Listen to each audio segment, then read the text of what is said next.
I have a triple name, John Dominic Crossan.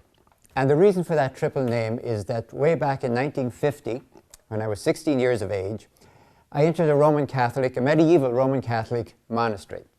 When you enter a monastery, they change your name. It's like in the Bible, when you get a new vocation, they wipe out your past and give you only a future. So my civil name was John Crossan. Actually, I was at a Gaelic boarding school, so it was Sean O'Crossan, but John Crossan. Into the monastery, I became Brother Dominic. So 19 years later, when I left, I wanted to make a public statement that I would do it all over again. I wouldn't change it. I wouldn't dare change a single thing. So it became John Dominic Crossan. But Dominic has no legal standing, so I have to keep John there. The government knows me as John, and God knows me as Dominic. And they've not been talking to one another now for the last few years. So there's no problem there. There's no confusion whatsoever. John Dominic Crossan. But if you know me as Dominic or Dom. I'm going to have 4 themes: the world of Jesus, the life of Jesus, the death of Jesus, and the resurrection of Jesus. And there'll be a prologue before it. And each of those themes is going to be divided into 15-minute segments. So I begin with the prologue.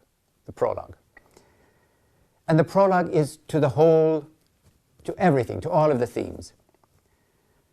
I want to introduce a very important word, a crucial word for me. The word is matrix. Matrix. I use it to avoid terms like foreground and background. Foreground and background.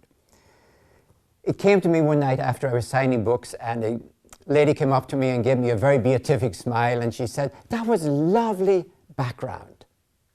And I knew she meant it was quite irrelevant. Background and foreground are not interactive with one another.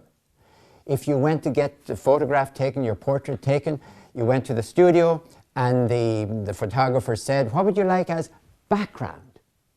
I can put you in front of a beautiful Himalayan mountain, icy cold. I can put you in front of a warm Caribbean beach. The point is, you won't feel warm on the beach or cold on the mountain. Of course not. They're not interactive. So I don't want to use background, because when I'm talking about the world of Jesus, it ain't background you can skip. Imagine I came to you tonight and said, "I'm going to talk to you about Martin Luther King Jr., but let's skip all that background stuff about American racism." You know you couldn't do it. It's not background, it's matrix. Let me talk to you about Mahatma Gandhi, but nothing about British imperialism. That's just background. No, it's not. It's matrix. Matrix cannot be skipped.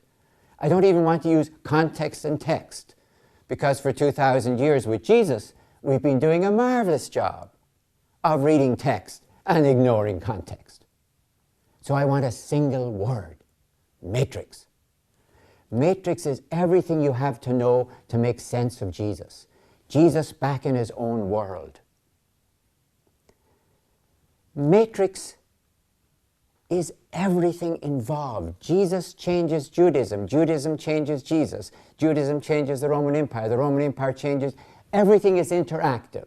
So matrix is a single word. The only alternative is another matrix somewhere else. Matrix is everything that's interactive to understand Jesus.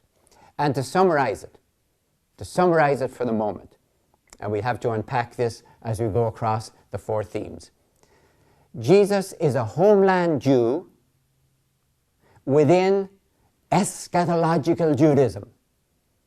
Don't worry about that. We'll get to that. Within eschatological Judaism, that means against, Roman imperialism. Jesus, a homeland Jew, not like Paul, a diaspora Jew, a homeland Jew within eschatological Judaism against Roman imperialism. Another important thing about matrix. The crosshairs, the longitude and latitude of matrix are tradition and vision, first of all. Tradition and vision. By tradition, I mean everything that your people tell you about the way the world is as you grow up, your religion, your politics, your society, everything. How the way the world is.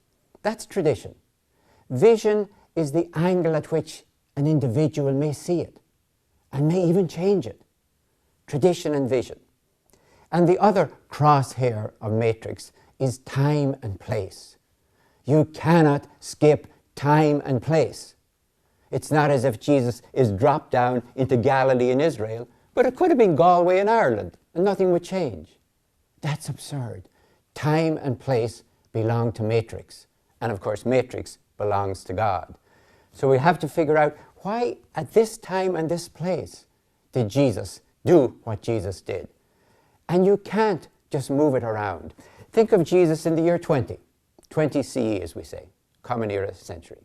Now moving 50 years back, you're into 30, as we call it, BCE. Herod the Great is taking over the country, given to him by the Romans. I would give Jesus 10 minutes under Herod the Great before he was killed. Go 50 years in the opposite direction from 20. You're into 70 when the Roman revenge is destroying the Jewish homeland and burning the temple to the ground. I'd give Jesus 5 minutes. So you cannot take him out of time and place. Matrix is about tradition, vision, time and place. And finally, what you do with a matrix is probe it with questions. You question it, you question it. Matrix loves questions. Do not confuse questions with doubts. Doubts go with certainty. If you make the mistake of being certain, you can have a doubt. Questions are part of the ongoing process of life. So, matrix, the 4 parts of it, tradition, vision, time and place, probe it with questions, probe it with questions. And in the beginning is matrix. In the middle is matrix. In the end is matrix. Because matrix is destiny.